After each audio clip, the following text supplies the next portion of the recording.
about welfare, how do you think we would cope with taking over our own welfare systems? Because there's a lot of people in Scotland, England, everywhere are being penalised.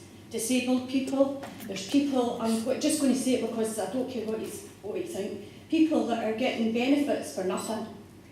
And they can work, they're not sick at all. And there's people like disabled people, and they are people that are being penalised because the other people that just are taking benefits for nothing. Thanks for your point. Who would like to take that on from the panel? Who's up? Don't all rush at once. I'll kick off. Well, certainly I think that, I certainly see people who are suffering with the welfare state.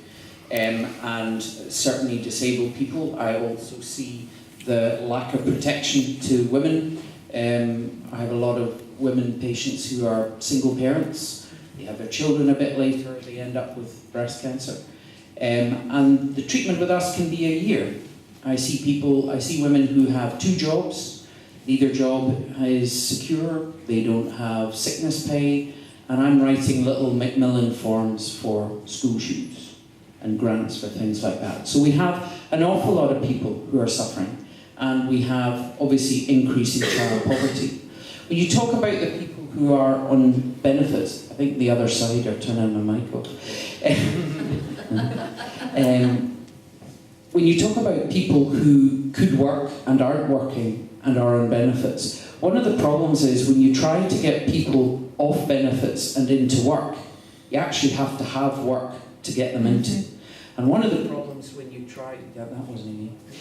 One of the problems when you try to do that in the middle of a crash is that you don't have the work. And what we would need to do is to be,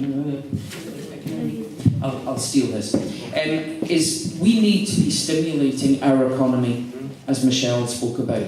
Scotland has so much potential and invention and innovation. Then you can be pushing people to get back to work.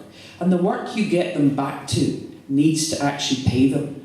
Because the thing I have the biggest problem with is that I'm paying the wages of Amazon employees. Why is that?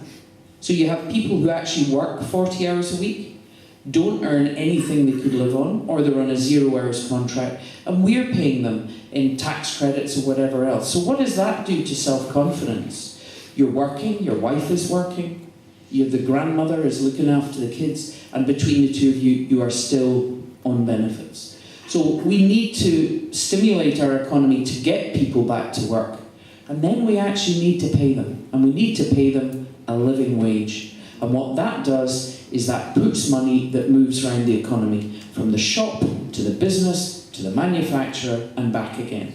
Whereas what we've had all these years is the money moved uphill to an elite where it goes offshore or it stagnates in a bank.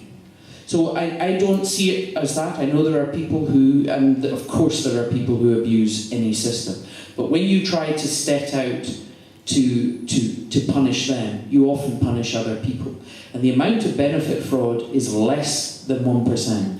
If you looked at the amount of tax fraud, it would make your eyes water. So I think, they make these programs, Benefit Street and so on, to show us this one nutters who's working the system and we all get our blood up. But if you actually saw people in the round, you'd realise there's actually much more suffering happening from people being paid wages you can't live on, and as you said, disabled people who've had their benefits changed. So we would have to completely rethink that. But part of that is getting the businesses that Michelle represents to be stimulating the economy and us able to be working. That's what I mean. The first 10 years won't be easy. We all have to be getting up off our backside.